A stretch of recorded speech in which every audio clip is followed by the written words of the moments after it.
This is Vikash Mehrotra. I'm a chartered accountant by qualification and managing director of Cafe the Big Boss.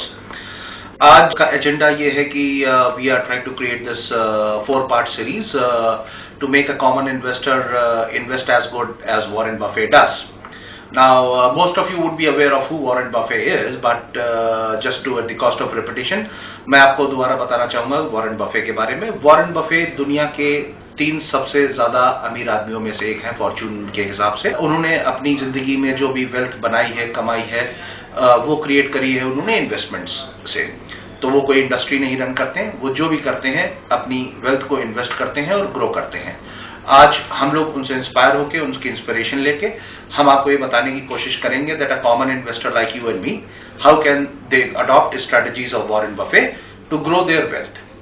ज्यादातर Indians का investment का एक ही horizon होता है, वो है टैक्स प्लानिंग के हिसाब से। लेकिन जैसा कि वॉरेन बफे ने हमें दिखाया है कि इन्वेस्टमेंट अपने आप में एक क्या कहते हैं वेल्थ क्रिएशन का जरिया है। तो आज का जो हमारा ऑब्जेक्टिव रहेगा वो लॉन्ग टर्म इन्वेस्टमेंट पे रहेगा और वेल्थ क्रिएशन के ऑब्जेक्टिव पे रहेगा। और we will follow certain guiding principles what Warren Buffett does. That's about. So just to recap, as I told you, I'm a chartered accountant. So I normally, we do not understand as good as English as we understand numbers. So let me try to explain Warren Buffett in numbers. Warren Buffett has been investing from over 60-65 years. लेकिन उनकी company जो उन्होंने बनाई थी 1964 में, उसके से लेकर अभी तक का रिकॉर्ड्स हमारे पास मौजूद है। और उस कंपनी में अगर आपने 1964 में 1 लाख रुपए लगाए होते तो आज आपके उन 1 लाख रुपए की वर्थ होती 1043 करोड़ रुपए। जी हाँ, 1043 crore for every 1 lakh invested 50 years back in 1964। Now इसका क्या मतलब हुआ? इसका मतलब ये हुआ कि Warren Buffett has been generating a return of 26% per annum on his wealth consistently year on year and compounding it at the rate of 26%। तो हम नेक्स्ट 4 सेशंस में ये देखेंगे कि किस तरह हम एज अ कॉमन इन्वेस्टर अपनी वेल्थ को consistently over a large period of time 24-25% की ग्रोथ रेट से इंक्रीज कर सकते हैं बिना ज्यादा जोखिम लिए हुए। इन्वेस्टमेंट का पहला सिद्धांत यह है, कोई भी कैपिटल जब इनपुट करी जाए फाइनेंशियल रिटर्न के रूप में तो उसको इन्वेस्टमेंट कहते हैं। यहां पे ये चीज बताना इसलिए जरूरी है, हालांकि एक बड़ा बेसिक सा सिद्धांत है। इसमें मैं आपको एक एग्जांपल बताऊंगा अपनी वाइफ का। कुछ टाइम पहले उन्होंने मुझसे कहा कि भगवान की कुछ मूर्तियां खरीद लेते हैं चांदी की और वो एक इन्वेस्टमेंट होगा। मैंने कहा नहीं, वो एक इन्वेस्टमेंट नहीं होगा, वो एक श्रद्धा होगी जो कि आप खरीदना चाहती हैं तो खरीद सकती हैं। पर इन्वेस्टमेंट वो तभी होता है जब उससे आपको कोई फाइनेंशियल रिटर्न की संभावना हो। हालांकि मैं अपनी बीवी के बात से लाजवाब हो गया जब उन्होंने कहा कि जो भी मिलेगा इन्हीं की दया से मिलेगा, so all the financial return will come from investing in God. So taking the religion apart from it, any investment is a capital inputted to generate financial returns. So that's the fundamental principle of investment. Investment में 2 नजरिए बहुत जरूरी होते हैं, एक होता है return और दूसरा होता है रिस्क। आपने वो किंवदंती तो सुनी ही होगी कि higher the risk higher the return. यहां पे over the period of next 4 sessions we will try to demystify this phrase that higher the risk higher the return. In fact, you can increase the return ratio by minimizing risk. That is one part that we will be covering. But as Indians, let us look at what are the investment options available with us and what we have been doing typically over these years. So ये जो मैं data आपके सामने present कर रहा हूं, this is a typical investment categories what Indians invest into. First is of course debt investment. When I say debt investment, whenever you invest for fixed return or nearly fixed return, जैसे कि bank FD, provident fund, public provident fund, etc. या पैसा इन saving account, इन post office, ये सब को बोलते हैं date return. और हिंदुस्तानी आमतौर पे अपनी 42% इन्वेस्टमेंट इस फॉर्म में करते हैं, स्पेसिफिकली हाई नेटवर्थ इंडिविजुअल्स। दूसरा हमारा सबसे पॉपुलर कैटेगरी जो इन्वेस्टमेंट का है वो है alternate asset which is into precious metals. This feature typically is quite prevalent in Indians. We have traditionally been, investing in gold, silver, etc., etc. That has been the key feature, which is what our forefathers have always telling us, and the females of the house prefer to invest in gold. So that another 24% of the Indian investment goes into alternate assets, which is precious metal like gold, silver, etc. तीसरी investment category जो कि है वो है real estate.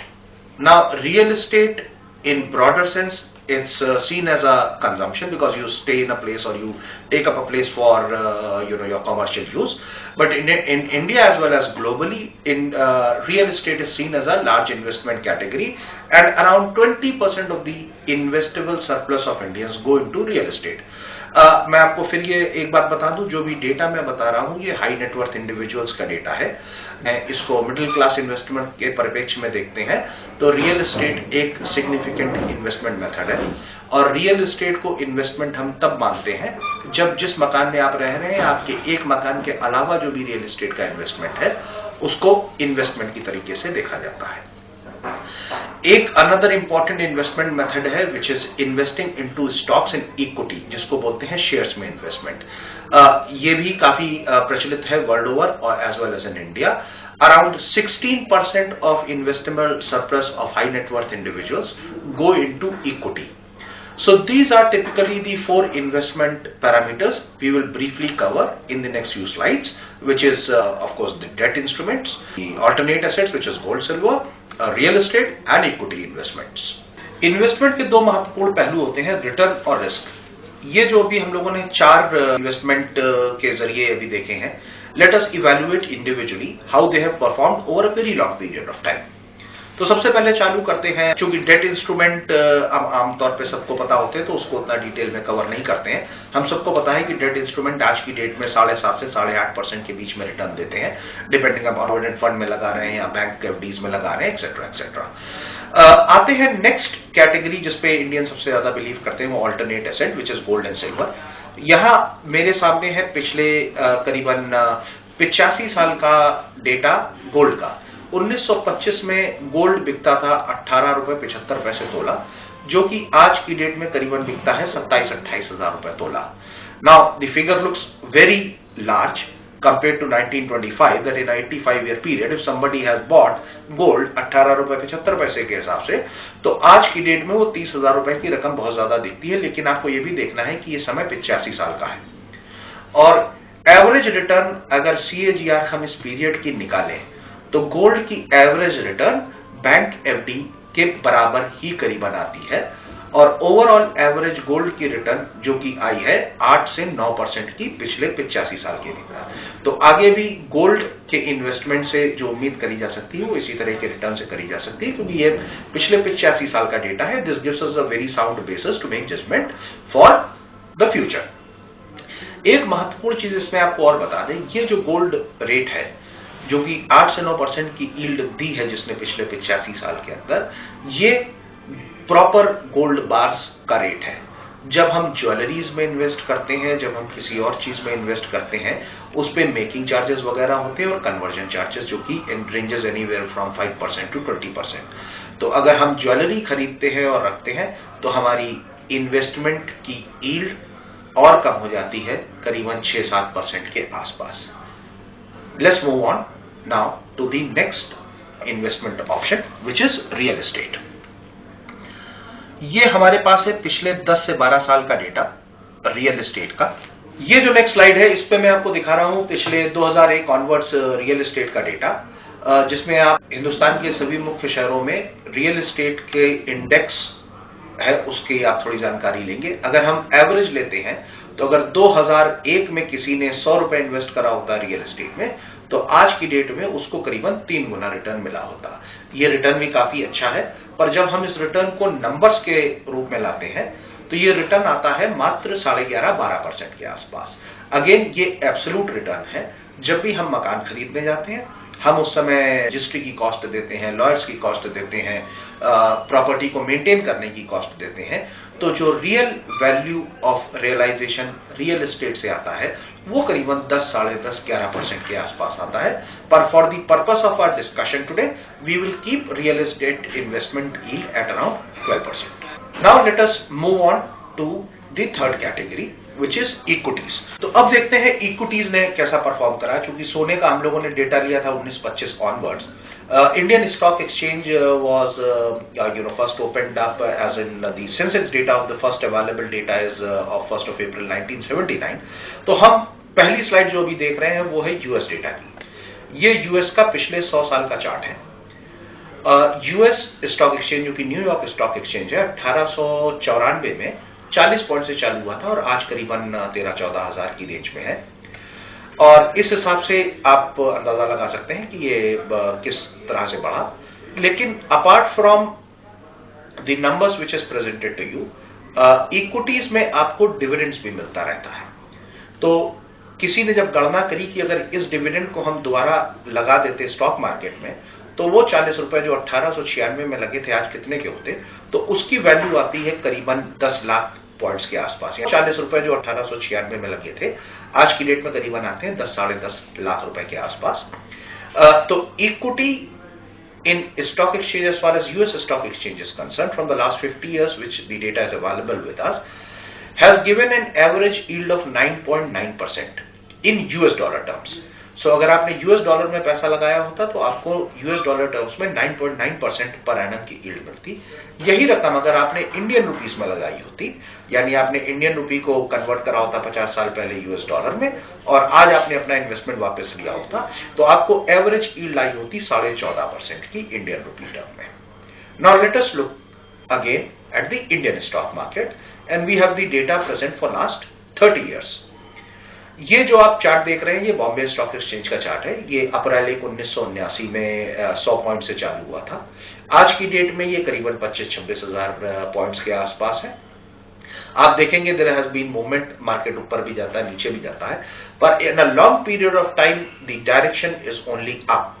So if you see what started investment of 100 in 1979 today is worth 25-26,000 which is an average yield of 16%। और इसमें मैंने dividends count नहीं करे हैं, जो भी डिविडेंड इसके ऊपर मिले हैं वो अलग मिले हैं। अगर हम डिविडेंड्स को इसमें जोड़ें तो आज की डेट में वो 100 रुपए का इन्वेस्टमेंट करीबन 50,000 रुपए के बराबर होता। तो हमने देखा कि various investment methodology. When we started the presentation मैंने आपको बताया था कि वॉरेन बफे हर साल अपनी रकम को 26% के हिसाब से बढ़ाते हुए आए हैं पिछले 50 सालों में।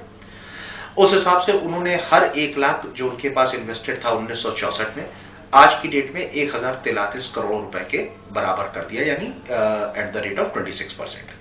हम लोग जो इन्वेस्टमेंट करते आए हैं वो इन 3-4 कैटेगरीज में करते आए हैं। गोल्ड और एफडी जिसकी यील्ड करीबन 8, साढ़े 8-9% के आसपास आती है। रियल एस्टेट जिसकी यील्ड करीबन 12% के आसपास आती है। और हमने देखा कि अगर हमने यही इन्वेस्टमेंट इक्विटीज में करा होता तो उसकी एवरेज यील्ड 16% के आसपास आती है। और वॉरेन बफे ने यील्ड दी है 26% के आसपास। तो हम लोग जरा थोड़ा सा इसको एनालाइज करके देखते हैं कि अगर हम 1 लाख रुपए 10 साल के लिए इन्वेस्ट करते हैं गोल्ड या एफडी में, तो 10 साल बाद हमारे पास वो रकम होगी करीबन 2.25 गुना, यानी 2.16 टाइम्स, यानी 2.16 लाख। यही रकम अगर हम रियल एस्टेट में इन्वेस्ट करते हैं तो वो होगी करीबन 3.25 गुना, यानी 3.10 टाइम्स। वही रकम अगर हम स्टॉक मार्केट में इन्वेस्ट करते तो वो रकम होती करीबन 4.5 गुना, विच इज 4.41 टाइम्स। और यही रकम अगर हमने वॉरेन बफे को दे दी होती इन्वेस्ट करने तो वो आज होती 10 लाख रुपए। तो यानी as of today we stand what we know, whatever I have told you, equity gives you the best return, second only to Warren Buffett. So let us now, this chart clearly indicates to you that over a very long period of time what 2-3% difference in returns means to the wealth created by that mode of investment। तो अगर हम यही रकम को अगले 50 साल तक invested रखे वेरियस कैटेगरीज में, तो आज की डेट में सोना या बैंक एफडी जो 1 लाख हम जमा करेंगे वो 50 साल बाद हमें देगा करीबन 46 लाख रुपए। यही रकम अगर हम रियल एस्टेट में लगाएंगे तो हमें 50 साल बाद देगा 2 करोड़ 80 लाख रुपए। और यही रकम अगर हम बॉम्बे स्टॉक एक्सचेंज या स्टॉक मार्केट में लगाते हैं तो हमें देगी 16.7 करोड़। पर अगर हम यही रकम वॉरेन बफे को दे देते तो 50 साल में, जैसा कि मैंने आपको पहले बताया, हमें मिलता 1043 करोड़ रुपए। तो हम अब देखेंगे कि इंडियंस की जो इन्वेस्टमेंट मेथोडोलॉजी जो वो यूज करते आए वो ग्लोबल काउंटर पार्ट से कैसे मैच करती है और हम कैसे अपने इन्वेस्टमेंट को 16% से बढ़ाकर 25% तक ले जा सकते हैं। तो अभी तक के डिस्कशन में एक चीज तो क्लियर है कि equities are the best investment categories. There are lot of people who tell me that real estate और gold is a better investment category. तो उस पे मेरा एक लॉजिकल थिंकिंग ये है कि जड़ कभी भी उद्यम से ज्यादा रिटर्न नहीं दे सकती। अगर बिजनेस पैसा नहीं जनरेट करेगा, there would be no requirement of consumption item like gold और real estate, or for that matter even bank FD. So investing in business is probably the wisest decision to do. It gives the maximum amount of return, and any day over a long period of time, equity will generate higher returns than any other asset class. Now let us look at how Indians have been investing and how the global investors have been investing. और ये जो presentation जो slide आपके सामने है, ये एक 2-3 trend दिखाती है कि as far as debt investment is concerned, we are largely in line with global investors. So we invest around 40-42% in debt. Even the global investors, have the same amount invested in debt asset, which is in fixed income securities, of course. The gap predominantly comes as far as alternate assets are concerned and equities are concerned. पूरी दुनिया हमसे 10% कम alternate asset में invest करती है और 10% ज्यादा equities में invest करती है। तो हिंदुस्तानी करीबन 10% रकम जो है वो इक्विटीज की जगह ऑल्टरनेट एसेट्स यानी प्रेशियस मेटल्स में इन्वेस्ट करते हैं। यहां पे आपको रियल एस्टेट का जो डेटा दिख रहा होगा करीबन 17-18%, which is already in line with the global standard. लेकिन एक महत्वपूर्ण चीज यहां पे मैं पॉइंट आउट करूंगा कि ये जो भी डेटा हम लोग देख रहे हैं ये हाई नेटवर्थ इंडिविजुअल्स का है। अगर हम मिडिल क्लास फैमिलीज को लें तो you would find lot of middle class families who have invested, specifically people who have invested in last 10 to 15 years, you would find their total worth 70 to 80% of their total worth invested in real estate rather than any other asset class, which is actually a dangerous signal. तो आज के video में